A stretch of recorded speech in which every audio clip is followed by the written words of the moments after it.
এনার সিএডি হয়েছিল, coronary artery disease, যেটা হৃৎপিণ্ডের একটা রোগ। ধমনীগুলোতে প্লাক জমা হয়ে হয়ে আস্তে আস্তে এগুলো ব্লক হয়ে যায়। তো কিভাবে উনি সুস্থ হলেন, কোথায় গেলেন, সবকিছু জানাবো। তো আপনার নামটা কি? রেখা দেবনাথ, বয়স কত? 52। আচ্ছা, এই যে আপনার হার্টের সমস্যাটা, সেটা কবে ধরা পড়লো আর কোন জায়গায় গিয়ে? হায়দ্রাবাদে কোন হসপিটালে? মালাকপেটে যশোদা হসপিটাল। আচ্ছা, কি সমস্যা হয়েছিল যে আপনি হায়দ্রাবাদে মালাকপেটে গিয়েছিলেন? শ্বাসকষ্ট হতো, আর কি কি সমস্যা হতো? বুকে ব্যথা আসতো, আর কি কি হতো? হাত পা ঝিঝ। প্রত্যেকটা ভিডিওতে অ্যাড্রেস, হেল্পলাইন নাম্বার দেওয়া থাকে। আমার সাথে কথা বলতে হলে ন্যূনতম 1000 টাকা, আর প্যাকেজ শুরু হয় ন্যূনতম 10,000 টাকা থেকে। তো 200 টাকা 500 টাকা দিয়ে ডাক্তার দেখানোর মানসিকতার লোকেরা আমাদের হেল্পলাইন সেন্টারে ফোন করে রিপ্রেজেন্টেটিভের সময় মোটেও নষ্ট করবেন না। ঝি করতো, ঘাম আইতো প্রচন্ড। কতদিন ধরে? তো ঘাম আইতো প্রায় বছর দিন। আর শ্বাসকষ্টটা? শ্বাসকষ্টটা তো মানে আরো আগে আসছিল। তো এই ধরনের সমস্যা মোটামুটি বর্ষার কারণে ছিল। তো ওই হসপিটালে গিয়ে যাওয়ার পর আপনাকে হসপিটাল থেকে কি বলা হয়েছে? হসপিটাল থেকে এই কথা কইছে যে আমার যাইবগা সাইরা ওষুধ খাইতাম, ওষুধ দিছে, আমি ওষুধ আনছি না।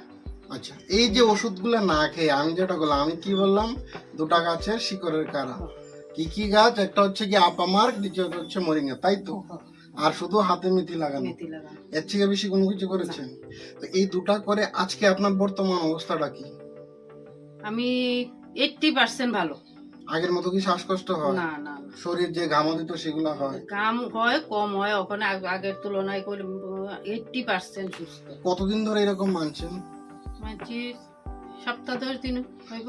তো 10 দিনে আপনার এতটুকু পরিবর্তন, তাও কোনো প্রকার মেডিসিন ছাড়া? মেডিসিন ছাড়া। তো এটাই হচ্ছে ন্যাচারাল সিস্টেম, যে আমার যে মেথডগুলা ইন্টিগ্রেটেড হিলিং মেথড, যেটার মধ্যে ন্যাচারোপ্যাথি আছে, আয়ুর্বেদ আছে, রিফ্লেক্সোলজি আছে, এরকম বিভিন্ন কম্বাইন মেথড ইউজ করার ফলে খুব তাড়াতাড়ি ন্যাচারালি বডির হিলিং সিস্টেম বেড়ে যায়, যাতে বডি নিজেকে নিজে ঠিক করে ফেলে। তো ইনি এরকম সুস্থ হয়েছেন, এরকম অনেক রোগী আছে ওষুধপত্র ছাড়াই সুস্থ হচ্ছে। এইভাবেই ঘরে থেকে নিজেকে নিজেই সুস্থ করতে পারেন। তো আপনি এই ধরনের হার্টের রোগীদেরকে কি বলবেন, যাদের শ্বাসকষ্ট আছে, হার্টের সমস্যা আছে?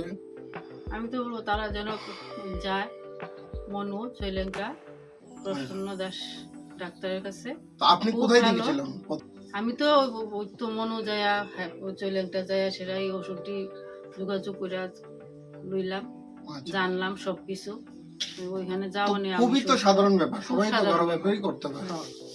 ঠিক আছে, এইভাবেই ঘরে থেকে আপনিও সুস্থ হতে পারেন। কোনো দৌড়াদৌড়ি নাই, কোনো ওষুধপত্র নাই, কোনো কিচ্ছু নাই, কোনো সাইড এফেক্ট নাই। ঠিক আছে, ধন্যবাদ।